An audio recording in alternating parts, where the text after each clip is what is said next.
एक छोटा सा परिवार जिसमें माता पिता, बेटा बहू और एक पोता। पोते की उम्र करीब 17 वर्ष। परिवार खुशहाल और संपन्न। घर में सभी प्रकार के साधन मौजूद। बेटा और बहू दोनों नौकरी करते हैं। पिता कॉलेज में लेक्चरर और बहू सरकारी स्कूल में अध्यापक। पोते को सभी कार्तिक कहकर पुकारते हैं। कार्तिक बहुत ही होनहार, किंतु उस पर भी आधुनिक उपकरणों का विशेष प्रभाव था। हाथ में मोबाइल और कान में ईयरफोन। कभी कभी किसी काम से उसे घर में उसे कोई पुकारता तो उसे पता ही नहीं होता कि कोई कार्यवश उसे पुकार रहा है। इसे लेकर कार्तिक को कई बार झुंझलाहट भी मिल चुकी है।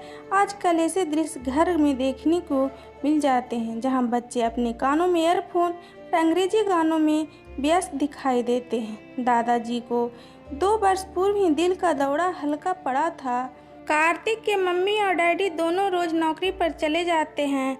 घर में कार्तिक और उसके दादा दादी रह जाते हैं। आजकल कार्तिक की गर्मी की छुट्टी चल रही है, इसलिए उसका ज़्यादा समय घर पर ही व्यतीत होता है। हर समय हाथ में मोबाइल और उस पर गेम और कानों में ईयरफोन पर अंग्रेजी मधुर संगीत लिखना मेरी बाध्यता है, क्योंकि आज के बच्चे के लिए मधुर संगीत अंग्रेजी में ही होता है। दोपहर के करीब 3 बजे का समय था। कार्तिक के माता पिता नौकरी पर गए हुए थे। कार्तिक अपने कमरे में मोबाइल पर व्यस्त, दादी अपने कमरे में आराम करते हुए और दादाजी को नींद नहीं आ रही थी, सो वो हॉल में टीवी पर पुरानी फिल्में का आनंद उठा रहे थे। सब कुछ सामान्य लग रहा था कि अचानक कार्तिक के दादाजी को दिल का दूसरा घातक पड़ा।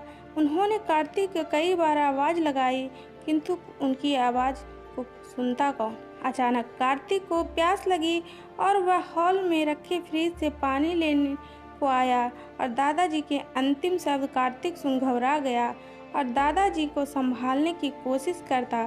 तब तक दादाजी इस दुनिया को छोड़कर जा चुके थे। कार्तिक ने माता पिता को फोन कर सूचना दी और वे भागते भागते घर आए। घर में दादाजी की जीवित न पाकर वे बहुत दुखी हुए।